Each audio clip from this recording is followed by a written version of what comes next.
네, 오늘 또 하나 광고 드릴 게 있습니다. 이 광고는 설교 시간에서 빼깁니다. 요거까지 설교 시간에 안 넣힙니다. 예, 요거 제외하고 설교 시간으로 쳐주십시오. 저희가 왜냐하면 제가 40분 안에 무조건 설교 끝내려고 애를 쓰는데 요거까지 넣으면 제가 너무 할 말이 못할 것 같아서요. 요 내용은 저희가 올 11월 18일 날 사명 나눔 축제를 지금 하려고 합니다. 이제 많은 분들이 좀 부담을 가지시는 것 같아요. 목사님, 저희 교회 많이 해봤는데 그냥 주일날 반짝하고 너무 힘들게 했는데 그 다음 주부터는 사람도 안 나오고 행사를 위한 행사가 될까봐 겁납니다. 그래서 제가 그 의견을 잘 감안을 해서 행사가 되기 위한 행사가 안 되도록 하려고 합니다. 그래서 중요한 건 과정이 중요하다고 지금 말씀드리려고 합니다. 과정입니다. 이 내용은 여러분 2명을 적으십시오. 2명은 누구냐면요, 여러분이 생각하시는 가족, 또 주변에 목장에서 안 나오셔서 기도했던 분은 빼고입니다. 그 사람들 빼고. 목사님, 가족은 하지 말라고요? 아니요, 가족까지 포함해서 5명, 여태까지 기도했던 사람 포함해서 6명, 그거 괜찮습니다. 하지만 2명은 내 이해관계가 없는 사람, 그래서 순수하게 내가 좀 종로로 탈 수 있는 사람.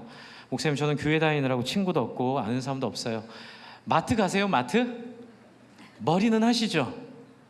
네, 거기 계신 분들 놓고 기도하시면 됩니다. 제가 매일 가서 만나는 마트 그 계산대에서 인사하는 그 엄마 위에서 뭐 이름 모르면 살짝 여기다가 이름 적지 마시고요, 뭐 농민마트 몇 시부터 몇 시까지 근무하는 분 이렇게 적으셔도 됩니다.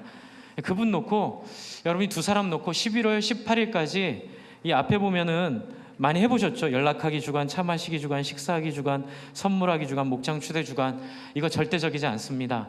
그냥 가이드 드리는 겁니다. 하실 분들은 이대로 하시고요. 목사님, 저는 뭐 너무 쑥스러워서 못합니다. 그러면 여러분이 할 수 있는 최선을 다하시면 됩니다. 여러분 30배, 60배, 100배 비밀 아시죠? 30배든 60배든 100배든 그 차이가 있습니까? 없습니까? 없습니다. 최선의 하나님이 의미를 두시죠. 그래서 여러분께 부탁 하나 드립니다. 최선을 다해서 2명 이번 달 말까지 적어서 내주시고요, 저도 기도하겠습니다. 여러분도 기도하면서 11월 18일 핑계 드리는 겁니다. 우리 11월 18일 추수감사주일날 우리 1부, 2부 예배, 또 3부 특별 간증 집회 여러분 좋아하는 분 모시고 하려고 그러는데 뭐 안 오면 어떻습니까? 저희끼리 해도 되고요. 약속드립니다. 저는 여러분 헌금 안 보는 목사입니다. 좋으시죠? 저는 여러분이 누굴 데리고 왔는지 체크 안 합니다. 그리고 그날 목장이 몇 명 데리고 왔는지 체크 안 하겠습니다. 교구가 몇 명 데리고 왔는지 경쟁 안 하겠습니다. 그냥 여러분 하나님 앞에서 최선을 다하시는, 여러분 앞에 부담 드리지 않는, 하지만 이 설교를 들으면 엄청 저 목사가 고단수구나라고 혹시 오해할 수도 있는데, 설교 내용이 자원하는 자에게 복이 있다는 내용입니다. 그래서 여러분 부담 갖지 마시고 알아서 하시면 되는데, 저 주의 영이 여러분을 자원하게 하실 줄 믿는 배짱으로 한번 이렇게 해보겠습니다. 여러분 다음 주에 제가 또 29일날 마감할 때 한 번 더 설명드리고요, 설교하기 전에 오늘 또 귀한 손님 오셔서 소개를 좀 드리겠습니다. 우리 최재명 선교사님, 여러분 작년에 오셔서 예세를 참 많은 도움으로 방송도 도와줬고, 또 그 베스티안 병원 재단에서도 뭐 수천만 원을 도와줘서 그 한 아이의 그 인생을 어떻게 보면 바꿔놨습니다. 그 아이의 화상 흉터를 많이 치료해 주셨고, 그때 또 도움을 주신 분이 우리 그 탄자니아, 성함이 어떻게 되시죠? 선교사님 죄송합니다. 나오셔서 2분 나오셔서 성함이랑 소개 잠깐 해주시고 인사 한번 하겠습니다. 2분 나오시죠. 네.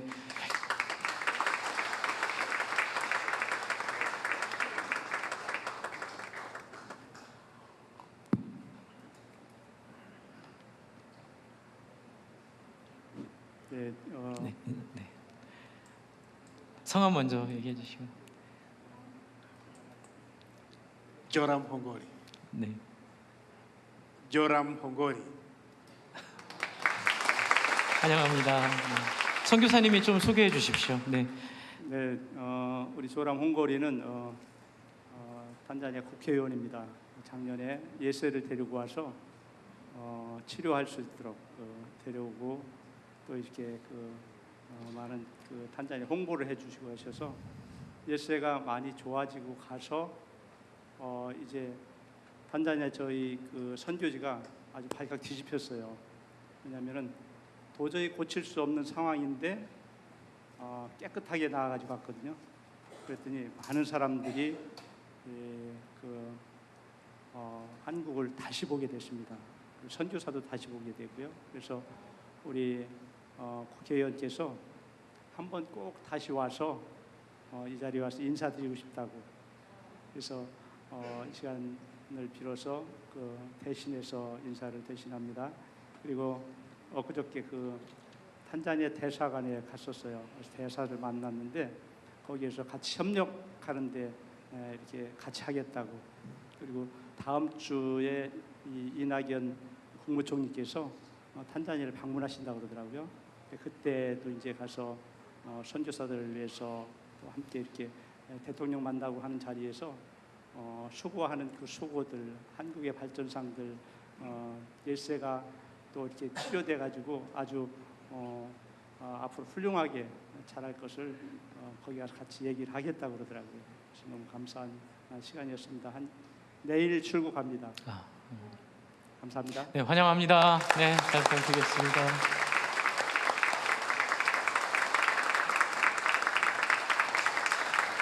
네, 여러분 예배 끝나시고 좀 같이 손 잡아 주십시오. 네, 같이 손 잡아 주시고 같이 우리의 마음과 마음이 통하는 인사를 좀 전해주시면 감사하겠습니다.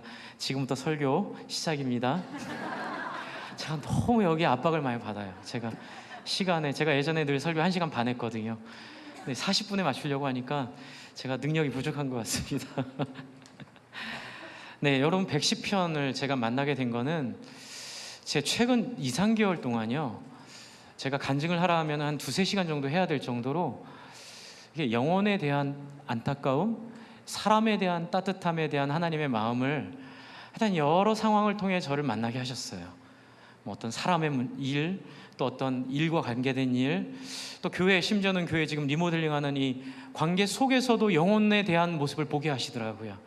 그리고 책도 만나고 하여튼 제 마음이 하나님께서 저를 어디로 몰고 가시는 걸 느끼냐면요, 사람으로 자꾸 몰고 가시는 걸 느끼다가, 여러분 저는 설교를 제 본문을 제가 잘 잡지는 않습니다. 거의 80% 이상은 매일 성경을 따라 제가 설교합니다. 그러니까 이제 요번에도 여러분 디모데후서 끝나고 매일 성경 월요일 날 시편 110편이었잖아요. 그렇죠? 그런데 제가 지난주에 학교에서 그 목회 대학원을 듣다가 멜란 히톤의 시편 주석이라는 이 강의를 들었는데 그 주석 강의가 110편 강의였어요. 제가 지난주에 110편 듣고 이해를 하고 있다가 이번 주 월요일 새벽기도 때 110편을 하는데 정말 하나님 주시는 그 이렇게 등골이 서늘해지는 하나님의 인도하심을 좀 느끼게 되었습니다. 이유는 하나입니다. 하나님은 오늘 저에게, 여러분에게, 우리 교회 성도님들에게 여러분이 믿고 구원받은 예수가 누군지를 한번 생각해 보라고 하시는 하나님의 마음이 저는 느껴졌습니다. 여러분, 우리는 늘 본질이 중요하고 원리가 중요하지 않습니까? 정말 중요한 건 어떤 우리의 기술이나 테크닉이나 우리 어떤 보이지 않는 외모의 모습이 아니라, 많은 분들이 그 외모의 모습을 보고 교회를 오해하더라고요. 목사님, 제가 제일 부담스러운 게 뭐냐면요, 좋은 목회자를 여러분 판단하시는 평가가 요즘에는 좋은 차 안 타고 다니고, 그 다음에 이렇게 가난하게 살고, 이렇게 상처들이 이제 반영이 되는 거예요. 그동안 받았던 상처들이 반영이 되는데, 여러분 제가 이제 우려가 되는 부분이 그 부분이 있습니다. 여러분, 정말 진짜 화폐를 이렇게 구별하는 화폐 감별사들은 가짜를 보지 않습니다.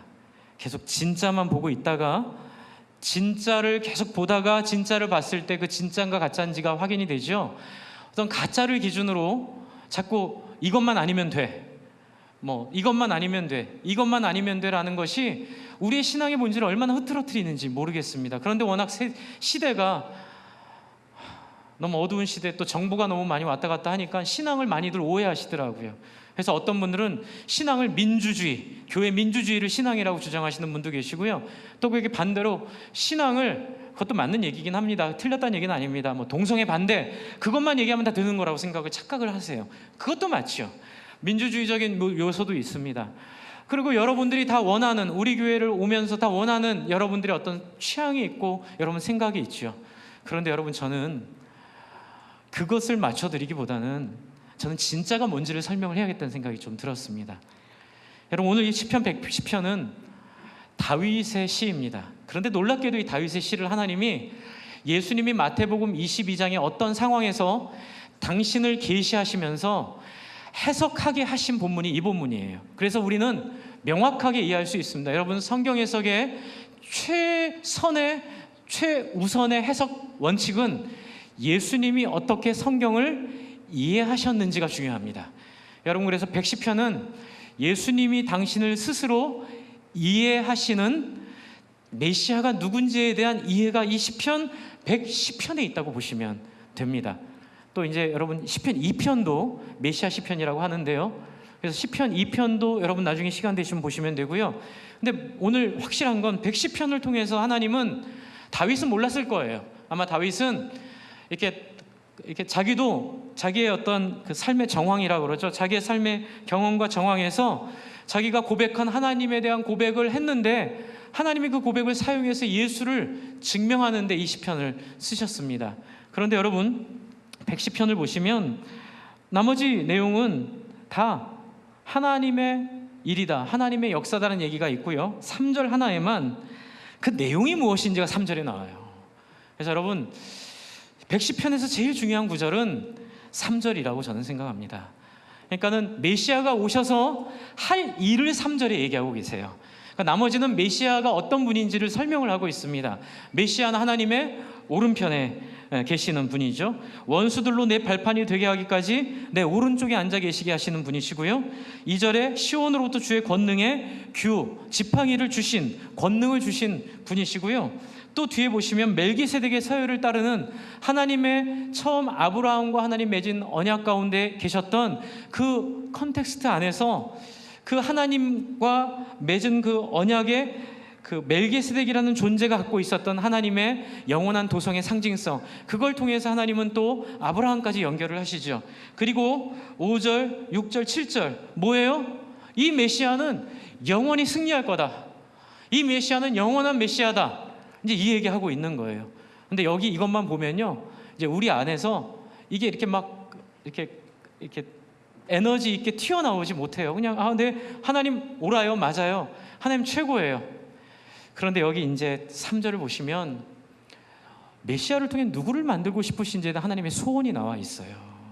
조금 있다가는 22장을 잠깐 보고 그 소원으로 일하는 삶의 실체를 말씀드릴 텐데, 그 전에 지금은 그 하나님의 소원이 무엇인지 잠깐 설명을 드릴게요. 여러분, 3절을 보세요. 이제 1절, 2절에는 지금 권능으로 메시아를 세우겠다고 약속하셨습니다, 다윗이요. 그런데 예수님이 메시아죠. 근데 이 메시아를 통해 하나님 하시려는 일이 뭐예요? 3절 보세요. 주의 권능의 날에 주의 백성이 거룩한 옷을 입고 즐거이 헌신하니 새벽 이슬 같은 주의 청년들이 주께 나오는도다.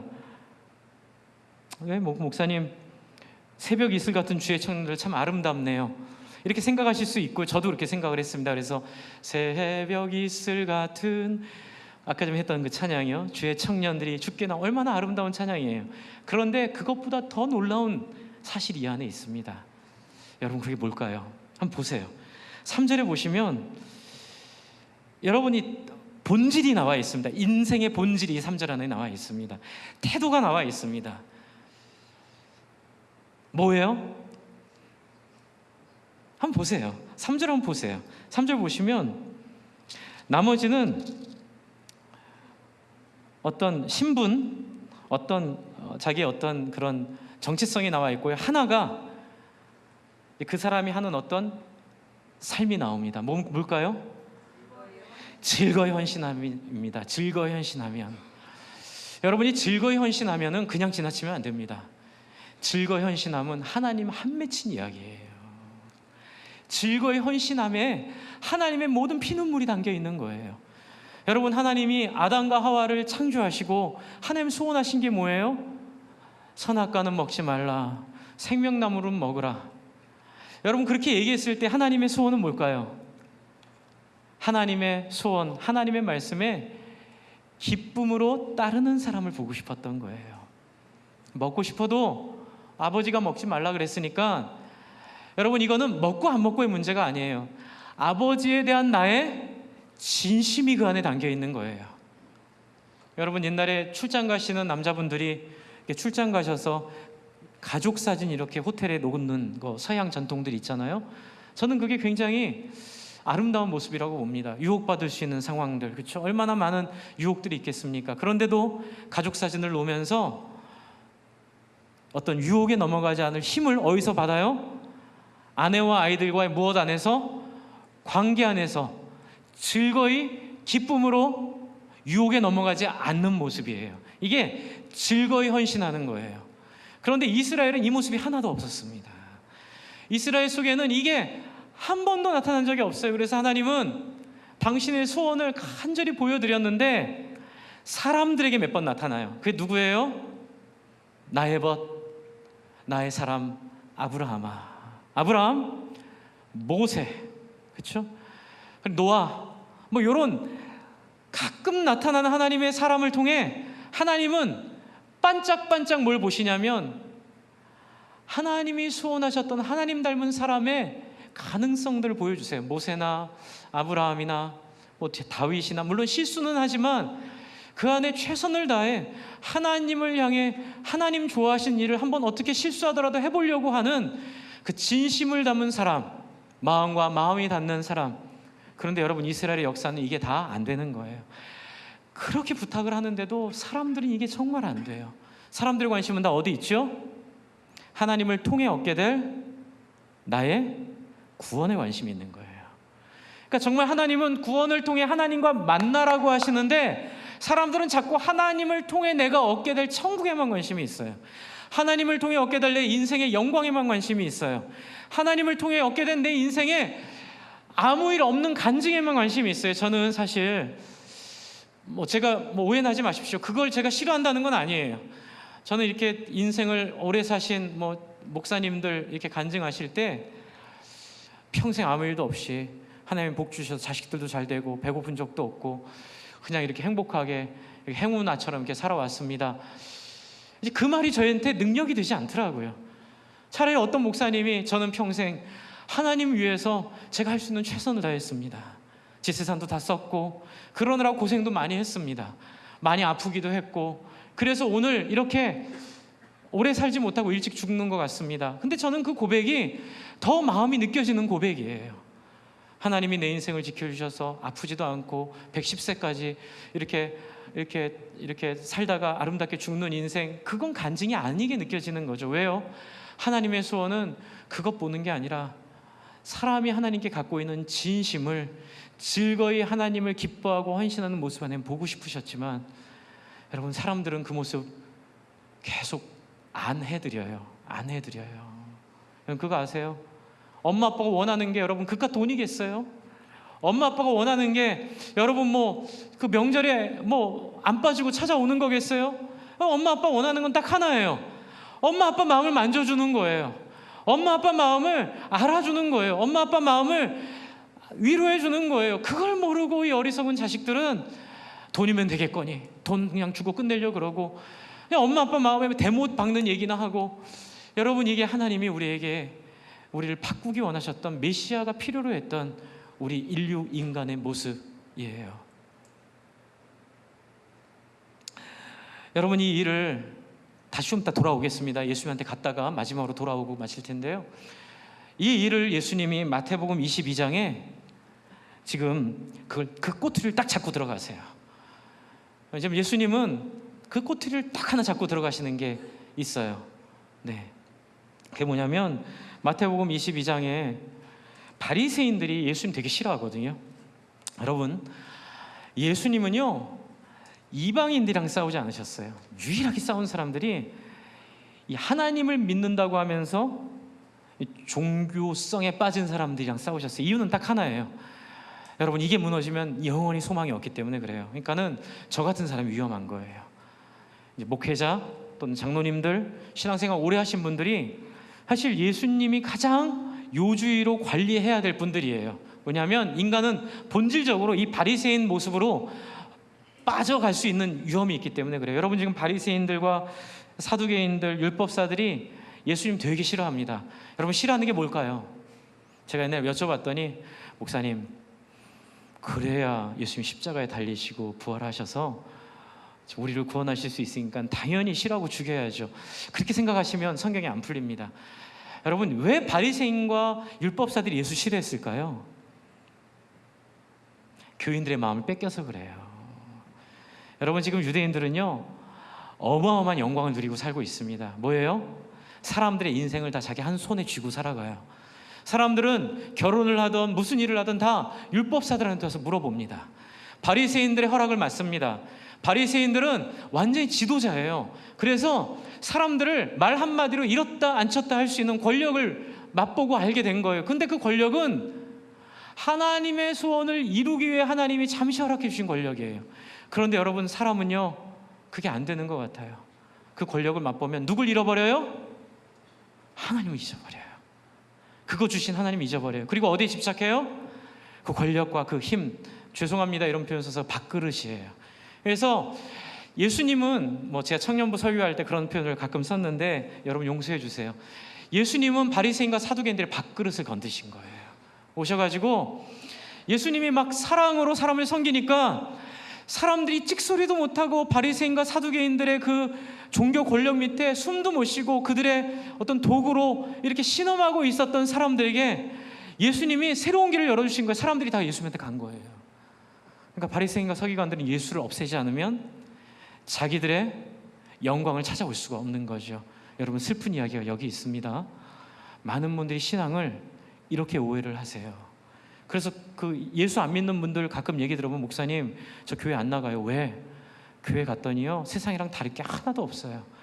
교회 안에서 목사님이랑 장로님이랑 정치적으로 싸우고 그 다음에 자기의 힘 더 이렇게 써보려고 갈등하고 그 안에서 아까 말씀드린 거예요. 목사님들이 이렇게 자기를 위해서 한 거 하고 여러분 그러다 보니까 기준이 정말 하나님의 말씀을 전하고 진심으로 그것을 말하는 것이 아니라 그 사람 옷 얼마짜리 입었냐, 그 사람 밥 얼마짜리 먹냐, 그 사람 얼마짜리 차 타고 다니냐, 온통 관심을 갖게 되는 또 다른 사탄의 방해가 또 이 한국교회를 힘들게 하고 있어요.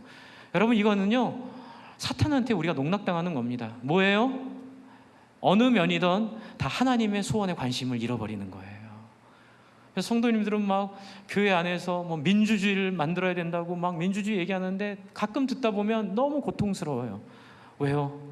하나님의 소원을 가야죠. 부딪히시는 문제가 그거예요. 하나님의 꿈을 가야 하나님이 책임지시는 교회가 되죠. 여러분 여기 지금 예수님께서 부딪히시는 문제가 그거예요. 바리새인과 사두개인들이 예수 너무 싫어해가지고 와가지고 예수를 한번 넘어뜨리려고 그래요. 사두개인들이 왔다가 예수님한테 당하고 갔다는 소문을 듣고 바리새인들이 자식들 그거밖에 못하지 우린 달라 이러고 예수님한테 대표 선수 보내는 거 호날두를 보내는 거예요. 자 호날두 투입 이렇게 해가지고 이게 그 정말 유능한 사람이 투입이 됩니다. 그리고 율법사가 예수를 어떻게 해서 물어요? 시험하고 물어보죠. 뭐라고 묻습니까? 선생님 율법 중에서 어느 계명이 큽니까? 예수께서 이르시되 라고 나와요. 그런데 여러분 이게 굉장히 무서운 얘기예요. 아까 말씀드린 즐거이 헌신하는 사람과 다른 모습이 율법사 속에 있기 때문에 그래요. 율법사들은 즐거이 헌신하는 게 아니라 자기의 욕망을 위해 헌신하는 사람들이에요. 하나님의 소원을 따라 기쁨으로 자기를 내어주는 사람이 아니라 자기의 입에 무엇을 주면 평화를 외치고 자기의 입에 무엇을 안 주면 저주를 외치는 하나님을 정말 아프고 고통스럽게 하는 사람의 모습이 여기 또 나오고 있어요. 메시아가 온 목적이죠. 이 바리새인과 서기관들의 모습은요. 뭐예요? 권력 쟁취의 욕구. 그것이 바로 이 하나님의 메시아를 보내셨던 그 이유, 그 핵심 이유 중에 하나입니다. 여러분 그렇게 여러분 바리새인과 서기관들이 자원하지 않은 마음으로 이렇게 신앙생활을 하고 있는데 여러분 어떠세요? 여러분 신앙생활에 여러분의 신앙은 어떤 신앙이세요? 여러분께 여쭤보는데요 저한테 먼저 물어봐요. 저도요. 저는 담임 목사로 누리는 좋은 것들이 있습니다. 여러분 그거에 빠지지 않으려고 몸부림을 치려고 합니다. 여러분 저 사랑해 준다고 어떤 분이 그러시더라고요. 목사님 사랑 많이 받으면 타락하니까 사랑 안 해드려도 이해하시고 목사님 타락하지 않게 하려고 이렇게 목사님 뱀눈을 뜨고 우리 목사님 옷은 좋은 옷 입고 다니나? 우리 목사님 밥은 10,000원짜리 먹었나 8,000원짜리 먹었나 이렇게 제가 감시할 테니까 목사님 서운해하지 마세요. 여러분 이거 제가 전에 있던 교회에서 제가 들은 이야기입니다. 우리 장로님한테요. 네, 여러분 죽습니다. 망합니다. 다 망해버립니다. 여러분 하나님의 소원은 그걸 해결하는 것은 그게 아니에요. 뭐예요? 하나님의 소원을 회복해야죠. 왜 자꾸 인간적인 방법으로 교회 문제를 해결하려고 그러세요? 여러분 인간적인 방법으로는 교회 문제 해결되지 않습니다. 여러분 많은 교회들이 담임 목사의 전행을 막자고 애를 쓰죠. 제가 말씀드릴까요? 그런데 어떤 장로님이 그 담임 목사가 누리던 그 왕좌에 올라가더라고요. 그 집사님 중에 한 분이, 유력한 분이 또 그 자리에 올라가서 담임 목사가 이렇게 휘두르던 권력을 휘두르더라고요. 여러분 그거 아니에요. 여러분 예수님의 말씀에 답이 있습니다. 여러분 답은 어디 있습니까? 하나님 마음을 깨닫는 데 있어요. 바리새인 서기관들은 세상적인 방법으로, 아까 말씀드린 소위 말하는 민주적인 방법으로 해결하자, 그런 목사를 하지 않도록 제도도 만들어야 되고 다 필요합니다. 그런데 여러분 하나님의 마음이 없는 제도는 100개를 만들어도 무용지물인 거 아세요? 정말 중요한 건 이 마음을 회복해야 되는데 바리새인들은 어리석게 인간적인 방법을 씁니다. 여러분 탁월한 방법입니다. 기가 막힌 방법이에요. 호날두 같은 대표 선수를 뽑아가지고 율법사를 뽑아서 지금 무슨 말 하죠? 선생님 율법 중에서 어느 계명이 큽니까?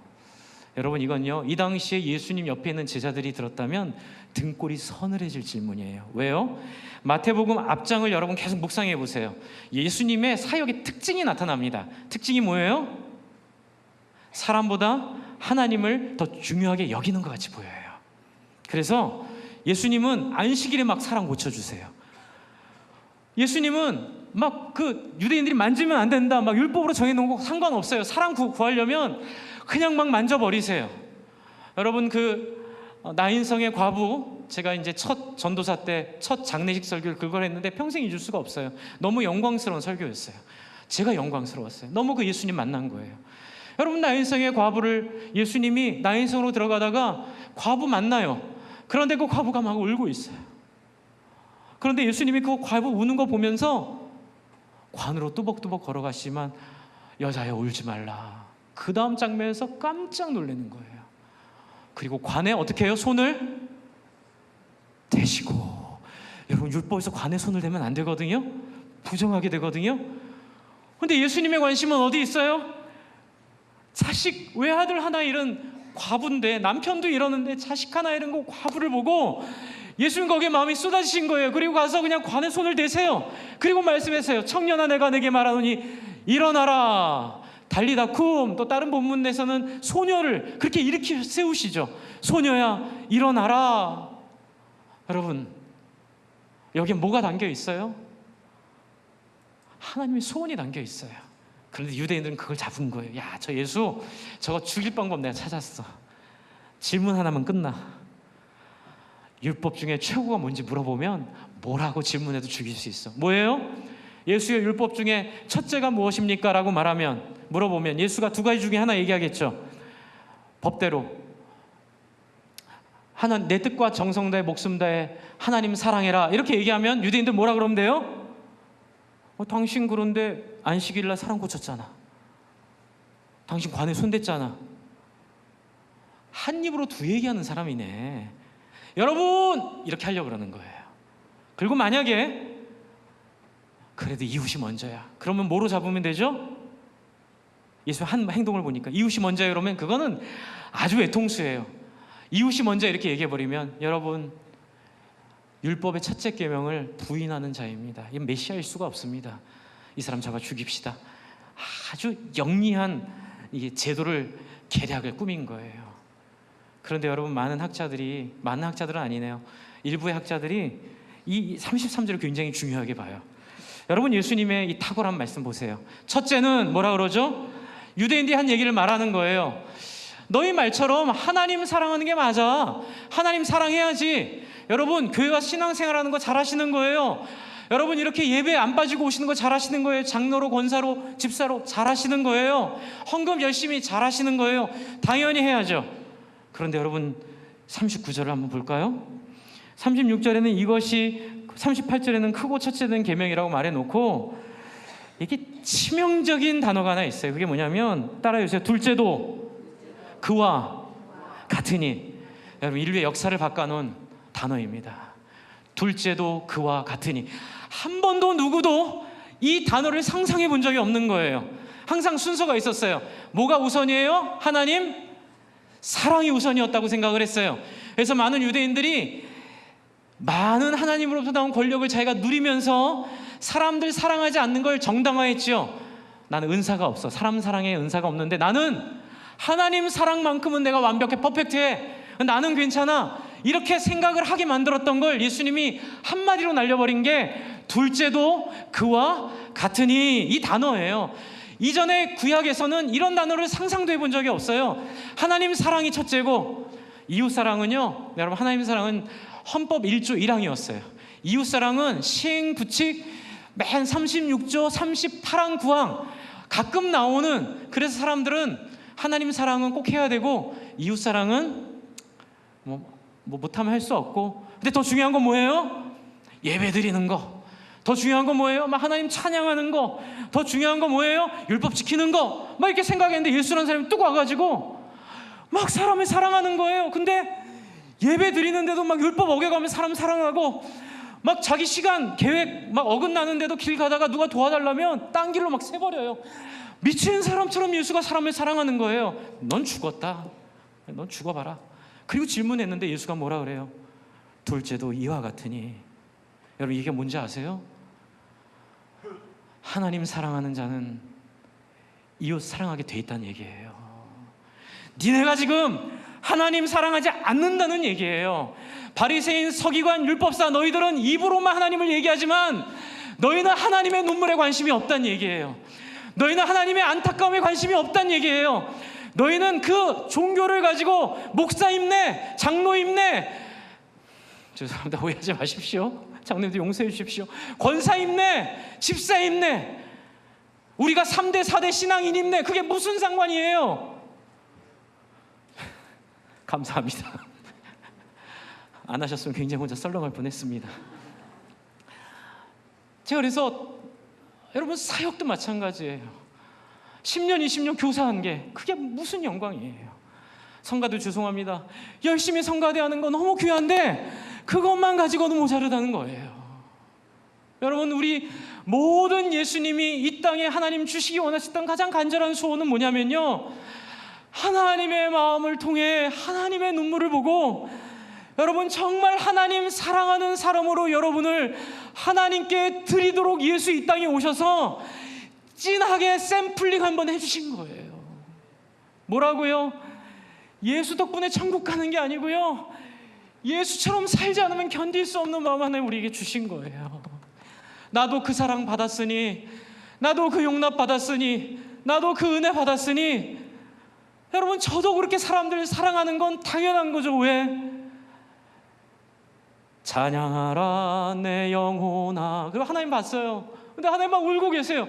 하나님, 이 좋은 날 왜 울고 계세요? 예배하고 있는데 왜 울고 계세요? 하나님 막 울고 계세요. 저 농민마트에 하나님 모르고 예수님 모르는 저 사람들로 보느냐? 여러분, 이 라온 아파트에, 이 옆에 노브랜드에, 이 옆에 이 청년들, 원룸에 사는 청년들, 정말 인생이 캄캄하고 암울하고 겉으로는 아무 문제 없어 보이지만 인생이 불안하고 어떻게 살아야 될지 돈이 전부인 것 같이 생각돼서 불안하고 어렵게 사는 사람들의 마음이 나는 너무너무 안 좋다. 내가 사랑하는 네 주변에 있는 사람 때문에 울고 있다. 여러분, 그러면 진짜 하나님을 찬양하면 어떻게 될까요? 진짜 하나님을 사랑하면 어떻게 될까요? 그 하나님의 눈물을 그냥 외면할 수 없는 거예요. 그 하나님의 은혜를 그냥 넘어갈 수 없는 거예요. 그래요, 하나님. 한번 따라해주세요. 제가 하나님의 손이 될게요. 제가 하나님의 발이 될게요. 하나님, 저 하나님 너무 하나님 힘들어하는 거 싫어요. 저 하나님과 함께 할게요. 여러분, 그렇게 얘기하고 하나님께 가는 것이 뭐예요? 그게 하나님 믿는 거라고요. 한국교회가, 여러분이 아무리 한국교회를 오해하셔도 그건 다 진짜가 아니었다고요. 그건 다 바리새인 같은 거였고, 죄송해요, 저 같은 목사들이 우리가 종교 권력에 취하고 대접받는 거에 취해서 잊어버린 거예요. 다시 회복하려고 그러거든요. 그런데 여러분, 상처받았다고 그거 아니라고 마음을 접어버리시고 기껏 여러분들이 생각하는 좋은 신앙이 무슨 차 타고 다니냐, 물론 그것도 중요해요. 나타나는 증거인데 너무 거기에 집중하지 마세요. 여러분, 중요한 건 뭐예요? 영혼들을 위해 최선을 다하며 사는 사람이에요. 여러분, 지난번에 오셨던 전주교회 이동현 목사님 그런 얘기 하시잖아요. 여러분, 세상에서 제일 좋은 차가 뭐예요? 영혼 구원하는 차예요. 할렐루야. 영혼 구원하기 위해 이리 바치고 저리 바치고, 이리 찢기고 저리 찢기고, 그런 차가 굉장히 소중한 차고 중요한 차예요. 여러분, 그거 봐주세요.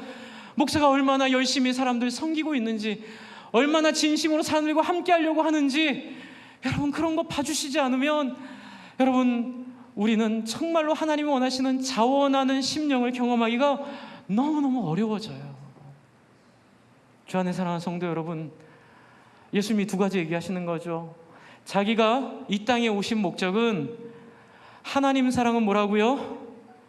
이웃 사랑이라는 거예요. 그렇죠? 그거 알려주려고 왔다는 거예요. 그리고 여러분, 예수님께서 뒤에 보시면 41절부터 바리새인들이 모였을 때라고 했는데, 마가복음을 보시면요, 명백하게 이 바리새인은 따로 모인 바리새인이 아니라 이 자리에 계속 있던 바리새인들을 얘기해요. 바리새인들을 예수님이 한 방 먹이세요. 네, 예수님 한 방 먹이세요. 뭐라고 먹이세요? 야, 너희들 110편 알지? 네, 알아요. 야, 거기 보면 다윗이 나의 주라고 얘기했는데 메시아를 어떻게 다윗이 나의 주라고 얘기하겠니? 막 이렇게 패닉이 오는 거예요. 이 바리새인들은요, 예수님이 바리새인들한테 뭐라고 하시는 거죠? 너희가 아는 게, 너희가 다 아는 게 다가 아니야. 그러니 제발 나에게 마음을 열고 하나님 말씀을 너희가 아는 게 다라고 확신하고 거기에 나를 오해하는 데 서 있지 말고 좀 배우려고 해봐. 좀 마음을 열고 배워봐. 왜 배워야 돼요? 여러분, 이웃사랑이 안 되는 사람들은요, 어떻게 표현해야 될지 모르겠어요. 우셔야 돼요. 여러분, 하나님 앞에 나가서 우셔야 돼요. 제가 그랬어요. 울어야 돼요. 하나님, 제 인생 너무 어떡하시려고요? 하나님, 저 이렇게 살다 바리새인처럼 살다 죽게 하려고요? 다른 사람들에게 교회 안 나오는 이유가 여러분 됐으면 좋으시겠어요? 전 그런 인생 살고 싶지 않아요. 적어도 저는 그런 인생 안 살고 싶은데, 하나님, 저 이웃 사랑이 안 돼요. 하나님, 저 좀 불쌍히 여겨주세요. 저 좀 도와주세요. 라고 하나님 앞에 나가라고 지금 설교 드리는 거예요. 여러분, 그래서 다시 돌아갑시다. 이 마태복음에서 예수님 110편을 사용하셨잖아요. 그래서 타겟은 뭐라고요? 하나님 사랑하는 자는 이웃 사랑하는 거고, 이웃 사랑하지 않은 사람은 하나님을 더 앞으로 어떻게 해야 돼요? 만나야 된다는 말씀 드렸죠. 그럼 목사님, 저희 어떻게 해요? 희망이 있어요. 110편 다시 돌아가시면요, 아까 3절로 돌아갈게요. 3절로 돌아가시면 여기에 희망이 있어요. 즐거이 헌신하니라고 말하는 하나님의 말 뒤에 굉장히 중요한 희망이 있습니다. 뭐라고요? 새벽 이슬 같은 누가요? 주의 청년들이 죽게 나오는도다. 이게 별로 감흥이 없으시죠? 그런데 여러분, 제가 어제 보여달라고 했던 그 프레젠테이션 좀 보여주시겠어요? 이 70인경이랑 마소라 사본 제가 비교한 게 있는데요. 여러분, 지금 3절만 읽으면 3절만 읽으면 그냥 밋밋해요. 아, 뭐 새벽 일시 같은 주의 청년이 난가? 내가 그렇게 될까? 긴가민가 합니다. 그런데 여러분, 이게 70인경이랑 마수라 사본은 뭐 말하면 복잡하고요, 그런 게 있습니다. 있는데 성경이 이렇게 좀 일치하지 않는 부분이 거의 없어요. 성경은 거의 100% 일치합니다. 그런데 이 시편 110편 3절만 70인경이랑 마수라 사본이 좀 많이 달라요. 그래서 구약학자들은 가장 어려운 난제 중에 하나로 110편 3절을 꼽아요. 그래서 마수라는 이렇게 번역을 했어요. 제가 읽은 대로. 근데 이제 70인경은 이렇게 번역을 했어요. 한번 같이 읽어볼까요? 시작. 당신의 권능의 날에 성도들의 영광 중에 권세는 당신의 것이었으며 그 다음이 중요합니다. 새벽별이 뜨기 전에 모태에서 내가 너를 낳았다, 이렇게 되어 있어요. 내가 너를 낳았다. 저는 여기서 힌트를 찾은 거예요. 여러분, 우리 마수라 사본을 통해서 나온, 이게 마수라 사본에서 온 지금 번역인데요, 이 번역에 새벽 이슬 같은 주의 청년들이 그냥 이쁘고 아름다운 청년이라는 얘기가 아니라는 거예요. 근데 그게 왜 그러냐면요, 2절에 시온에서부터 주의 권능의 규를 보낸다고 돼 있거든요. 이게 시온이 나와요. 여러분, 시온 산이 상상이 되죠. 거기에 새벽 이슬이 연상되는 거예요. 여러분, 이 얘기하면 또 길어지는데 지금 33분 지났습니다. 잠깐 설명을 드리고 제가 넘어가도록 하겠습니다. 그 강수량 지도 좀 보여주세요. 강수량 지도. 여러분이 강수량 지도입니다. 그냥 제가 짧게 설명드릴게요. 성경에 보면 한라에서 백두까지가 113편에 나오는 헐문산에서 시온산까지, 그게 헐문산이 여기 있습니다. 시온산이 요 근처에 있습니다. 여기서 여기까지를 소위 말하는 이스라엘 영토로 생각을 해요. 그런데 여러분, 예루살렘의 위치가 굉장히 특이합니다. 시온산의 위치는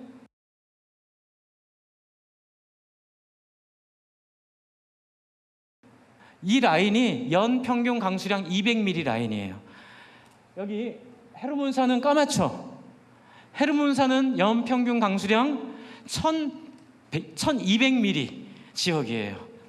그러니까 여러분, 시편 113편에 헐몬산에 이슬이 내림같이 시온에까지 이른다, 그 의미는 뭐냐면 너무 간절한 거예요. 뭐가 간절해요? 200mm 강수량을 가지고 있는 이 예루살렘의 지역에서 여러분, 200mm는요 농사가 돼야 되는 아주 최소한의 강수량이래요. 제가 정확히 모르겠지만 200mm 밑으로 오면 그냥 다 죽는 겁니다. 근데 200mm 위로 와야 사는데, 해필 하나님이 이스라엘 백성들을 몰고 가신 지역이 연 강수량 200mm 지역이라는 거예요. 특히 부엘세바나 이런 하나님과의 만났던 그 자리들은 뭘 의미할까요? 하나님께 기도하지 않으면 살 수 없는 땅에 하나님 놓으신 거예요. 그래서 사람들은 늘 뭘 기대할까요? 헐몬산의 이슬을 기대해요. 1200mm 그 이슬처럼 이 시온산도 풍성한 비로 하나님 적셔주십시오. 그런데 그게 가능해요, 불가능해요? 불가능한 얘기거든요. 200mm 지역이니까는요. 그래서 여기서 얘기하는 시온에서 나오는 새벽 이슬 같은 주의 청년들은 뭘 얘기할까요? 불가능한 일을 하나님 하십시오. 어떻게 해요? 자원하지 못하는 인생들, 특히 이웃사랑에 젬병인 사람들, 이웃사랑 얘기만 하면 아예 재미없고 심심하고 흥미없고, 여러분 교회에서 여러분 예수 믿고 천국 가서 천국의 금마차 금술에 이 땅에서 이 얘기하면 눈들이 번쩍번쩍 뜨이는 사람들, 불가능한 사람들이에요. 어찌 그런 사람들을 예수 닮은 사람들을 만들겠어요? 그러나 여러분, 하나님이 기적을 일으키실 줄 믿습니다. 200mm 강수량, 정말 늘 200mm 안 오면 죽으니까 부러웠을 거예요. 1200mm 오는 데는 기도 안 해도 안 와도 500mm는 오거든요. 가뭄이 들어도 500mm는 오거든요. 근데 200mm 지역은 가뭄 들면 다 죽는 거예요. 여러분, 여기에 기적을 하나님 베푸십니다. 불가능한 자들을, 저와 여러분 같은 자들을 예수와 같이 이웃사랑에 유능한 자들로 만들겠다는 것이 메시아를 통한 이 땅의 하나님의 선언임을 믿습니다. 여러분은 하나님이 여러분을 낳겠다는 얘기예요. 내가 친히 너희를 새 사람 만들겠다는 거예요. 그래서 에스겔서에도 나와 있고 에레미야서에도 나와 있고, 여러분 에스겔서의 마른 뼈의 비유가 그거예요. 뼈들과 같이 소망 없는 자들을 하나님이 맞춰서 누구처럼? 이웃사랑의 유능한 예수처럼, 이웃사랑의 유능한 사람처럼 저와 여러분을 만들어 하나님과 우리의 삶 막힌 담을 뚫어버리겠다는 하나님의 의지와 결심이 여기뿐만이 아니에요. 시편 2편에도 나와 있고, 이미 창세기에 선악과 범죄했을 때도 이미 여자의 후손이 뱀의 머리를 상하게 하겠다는 그 예언부터 하나님은 이 불가능한 일을, 새벽 이슬을 친히 자기가 낳으시고, 그래서 그들은 뭐예요? 새벽 이슬 같은 주의 청년이라는 얘기는 아이고 우리 청년들 헌신에 이쁘다, 이 의미이기 이전에 뭐예요? 불가능한 일을, 불가능한 사람을 하나님이 만들어 내시겠다입니다. 할렐루야. 여러분, 저는 그런 경험했습니다. 여러분, 저를 정말 끔찍히 사랑해 준 사람들을 만났어요. 저 중학교 때, 여러분 중학교 애들 얘기 듣고 있으면요 1시간 이상 들으면 미쳐버릴 것 같아요. 너무 유치하고 해결되지 않는 똑같은 얘기 또 하고 또 하고 또 하고.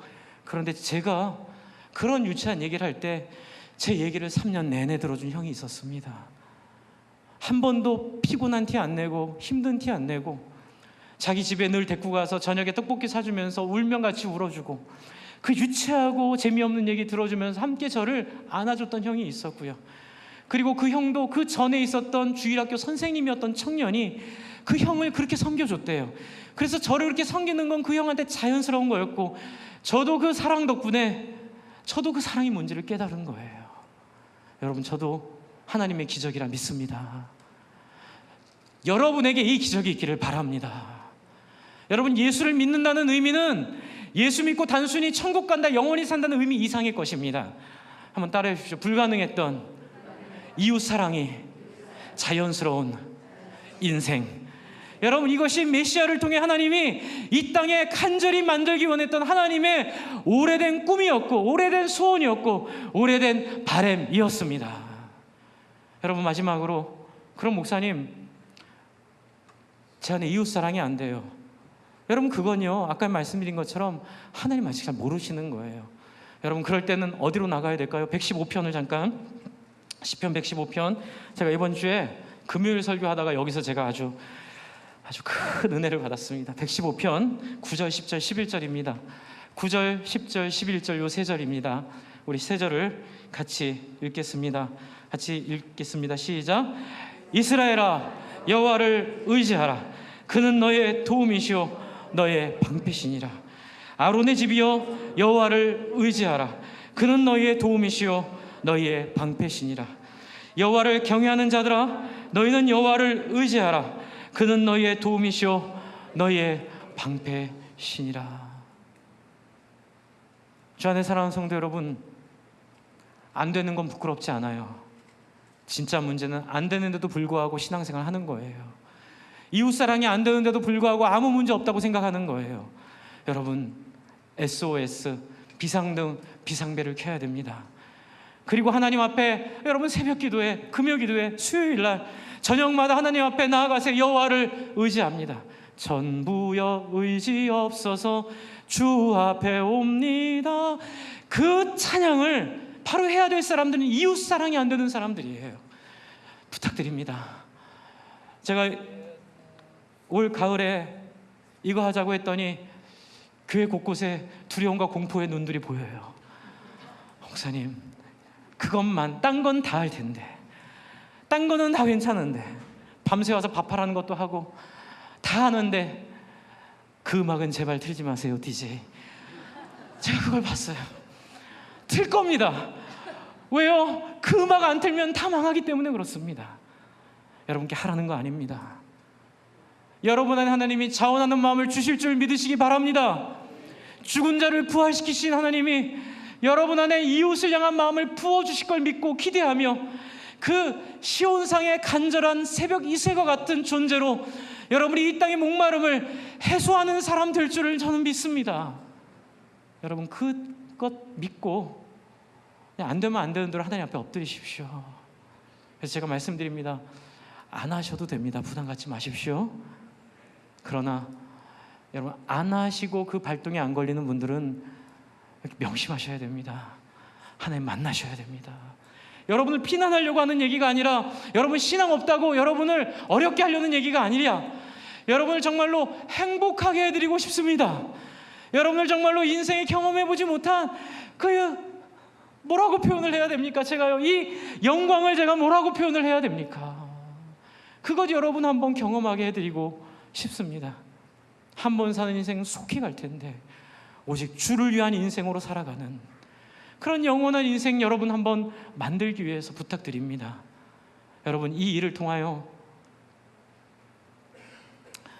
하나님 앞에, 하나님 힘 달라고, 내 안에 다른 사람에 대한 관심 달라고, 아니요, 하나님 만나게 해달라고, 하나님 눈물 좀 보게 해달라고. 우리 이진우 목사님 지난주에 와서 뭐라 하셨죠? 한번 따라해 주세요. 눈물이 날 때까지 기도하시기 바랍니다. 자리를 지키시고 함께 몸부림칠 때에 하나님께서 우리 안에 이 메시아로 예언된 기적을 저와 여러분의 삶 속에 부어주실 줄 믿습니다. 우리 한번 같이 기도하겠습니다.